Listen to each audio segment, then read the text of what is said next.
इस कार्यक्रम के पुण्यार्चक हैं श्री वर्धमान श्वेतांबर स्थानकवासी जैन श्रावक संघ ट्रस्ट, उपाध्याय प्रवर प्रवीण ऋषि चातुर्मास समिति। कैसी विद्या शक्ति बनती है,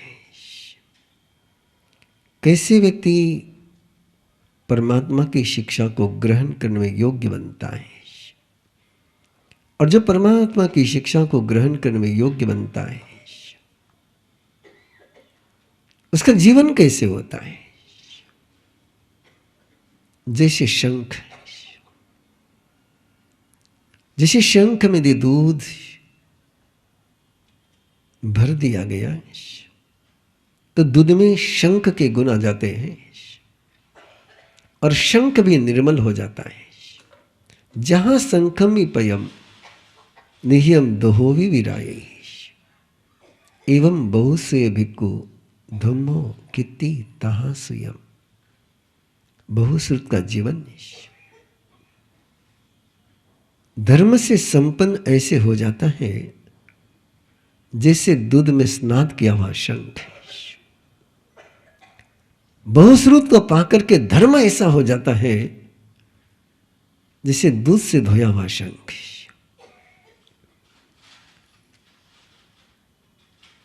बहुश्रुत को पाकर के धर्म गौरवान्वित होता है और धर्म के कारण से बहुश्रुत का जीवन निर्मल बन जाता है।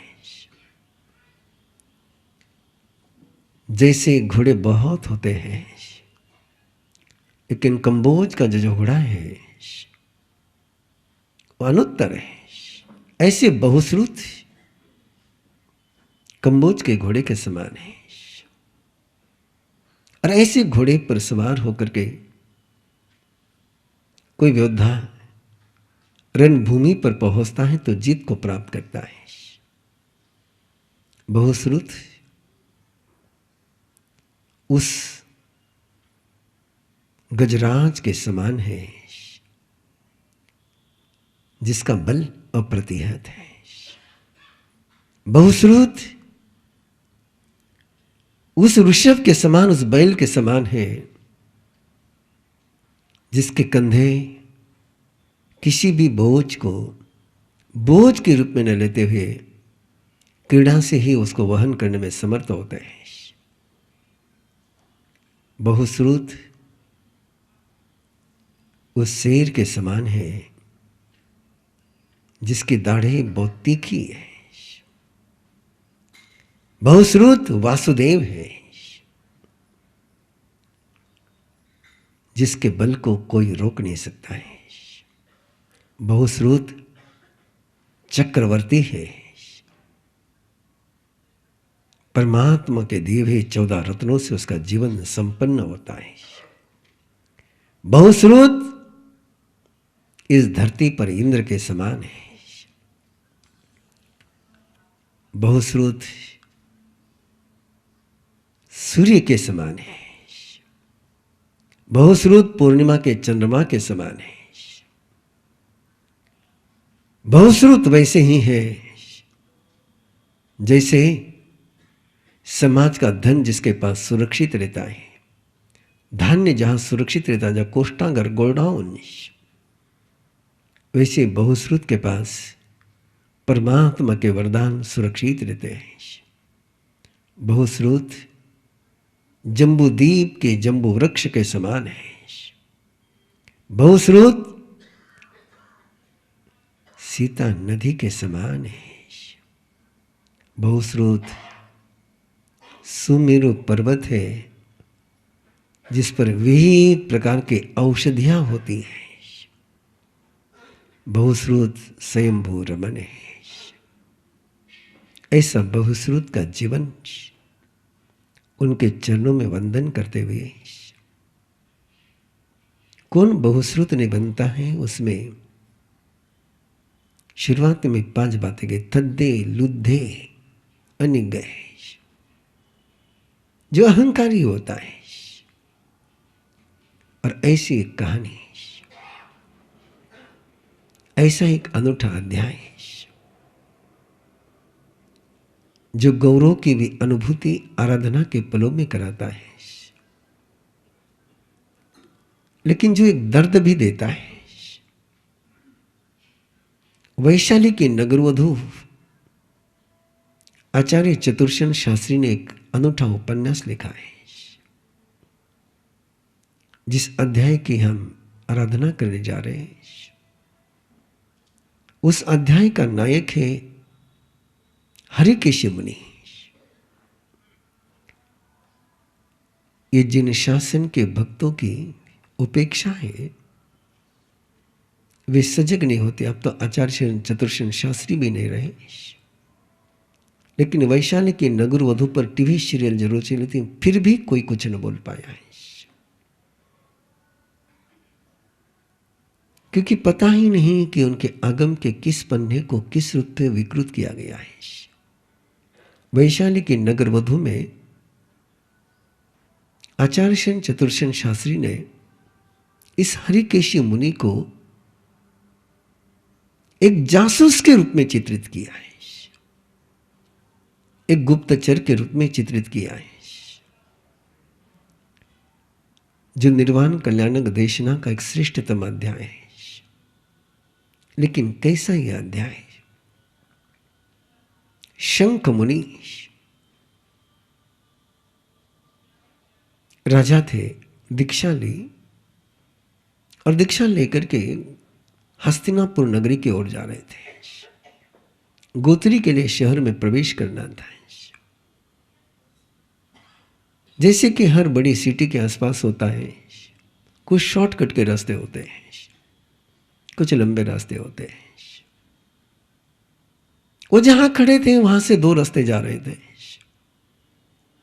उनके मन में उलझन हुई कि कौन से रास्ते से जाऊं।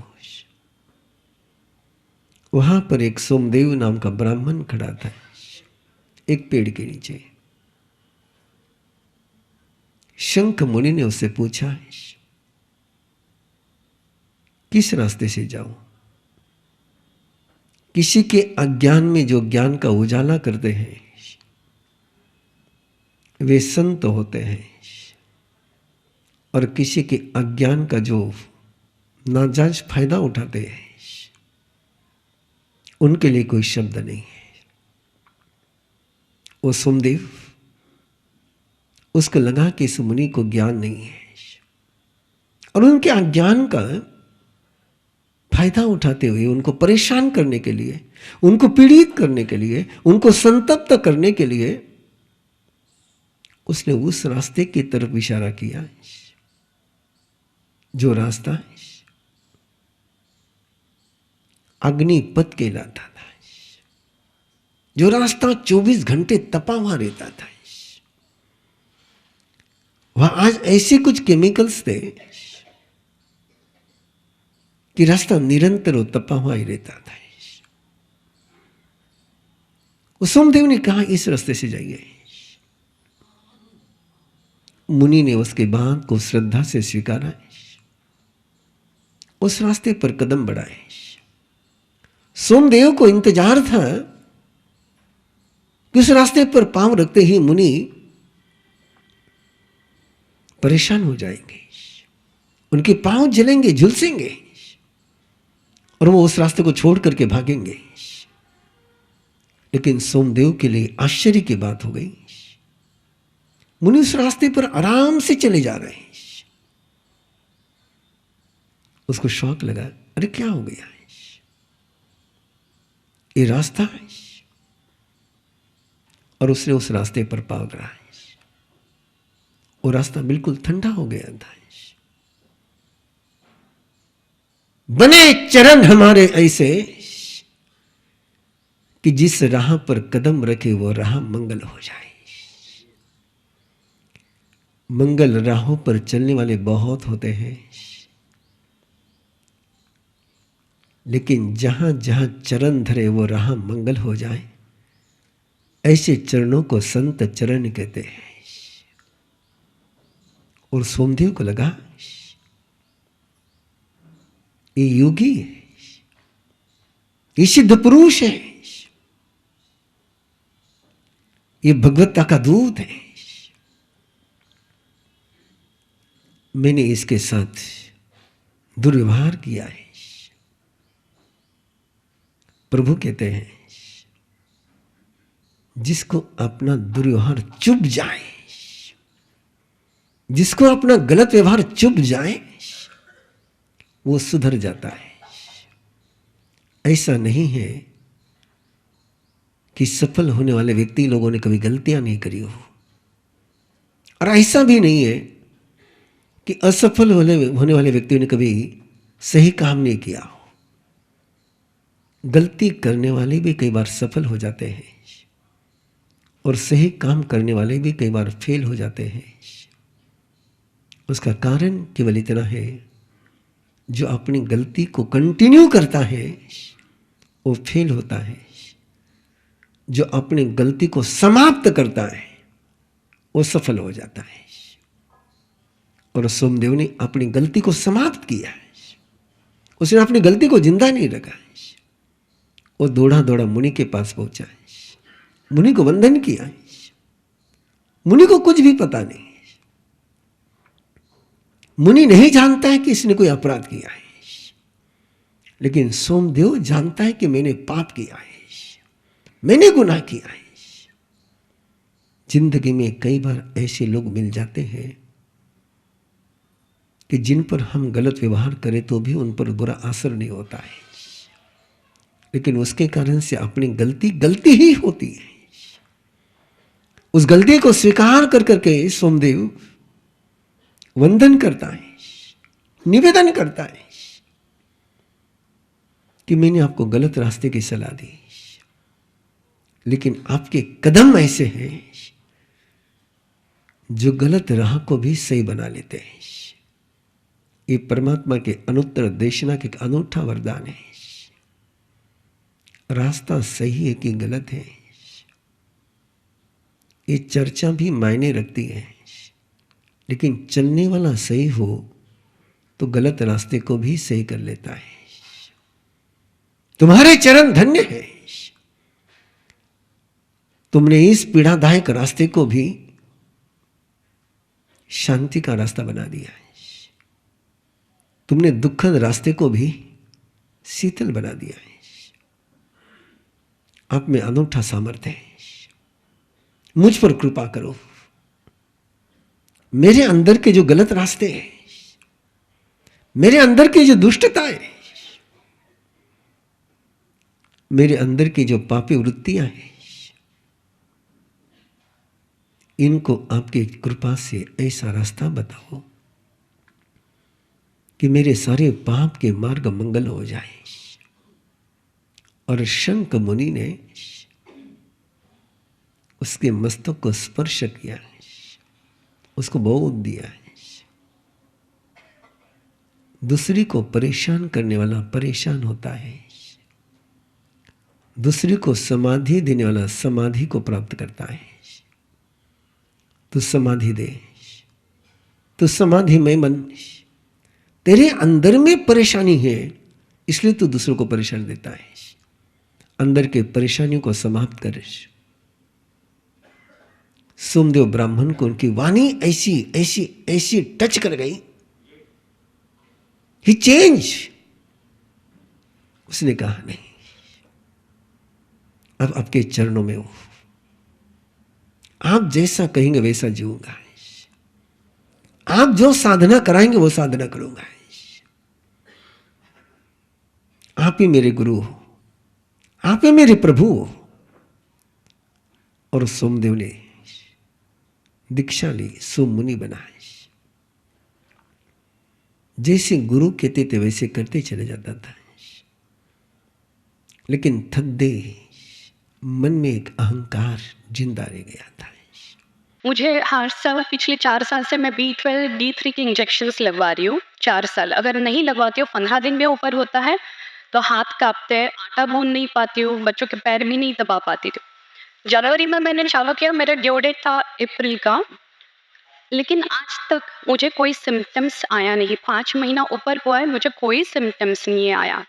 और ये कोई जादू नहीं है, ये कर्मा साइंस और गुरु कृपा है जो मैं आज भी खड़ी हूँ। मुझे हाथ भी, उंगलियां भी मैं यूं नहीं कर पाती थी ठीक से। तो ये गुरु कृपा और कर्मा साइंस का टेक्निक है जो साधना गुरुदेव हमें बताते थे, मैं फॉलो करती गई, जितना हो सके मैं रोज फॉलो कर रही थी।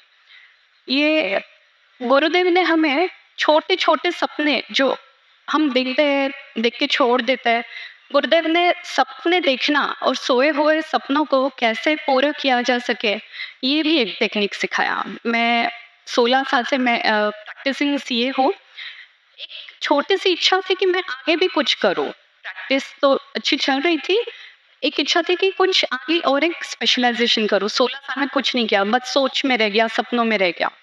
मई महीने में मैंने एनरोल किया, पढ़ाई की, एग्ज़ाम दिया, सर्टिफिकेट आज मेरे हाथ में है। जुलाई महीने में भी अगर मैं देखती हूँ कि मेरी नॉर्मल प्रैक्टिस चल रही थी, थोड़ा सा स्ट्रगल था, लेकिन इस जुलाई महीने में क्लाइंट्स इतने ज़्यादा आ गए कि मैं बिल्कुल सपने में भी नहीं था कि इतना कुछ फ्लो आ जाएगा, बिना स्ट्रगल के क्लाइंट्स आ रहे हैं। तो मैं अरहम विद्या कर्मा सीक्रेट टीम को बहुत बहुत धन्यवाद देती हूँ, गुरुदेव को धन्यवाद देती हूँ। उनकी साइंस, उन्होंने जो पढ़ाई की है वो अप्रतिम है, उसको हम चैलेंज भी नहीं कर सकते। मैं चाहती हूँ कि जो बदलाव मैंने मेरे लाइफ में महसूस किया है, तो आप सब, आपके सभी संबंधियों को अरहम विद्या टीम से जोड़े और ये बदलाव खुद महसूस करें। जय Jinendra. Secret of Karma teacher training course 24 नवंबर से शुरू होने जा रहा है। ये 6 महीने का प्रोग्राम है, जिसकी क्लास ऑनलाइन जूम पर हर फ्राइडे रात 8:30 से 10 बजे तक होगी। आज ही रजिस्ट्रेशन करें और अपने सभी दोस्तों से करवाएं। रजिस्ट्रेशन करने के लिए स्क्रीन पर दिए हुए बार कोड को अपने फ़ोन से स्कैन करें। अधिक जानकारी के लिए या फिर रजिस्ट्रेशन डिटेल्स अपने मोबाइल पर प्राप्त करने के लिए दिए हुए नंबर्स पर भी कॉल कर सकते हैं। नंबर है 8669110540 या फिर 9421350411 पर भी कॉल कर सकते हैं। तो जल्दी फ़ोन करें और अहर्ता की राह पर अपने कदम बढ़ाएं। इस कार्यक्रम के पुण्यार्चक हैं श्री वर्धमान श्वेतांबर स्थानकवासी जैन श्रावक संघ ट्रस्ट, उपाध्याय प्रवर प्रवीण ऋषि चातुर्मास समिति, महावीर भवन इंदौर।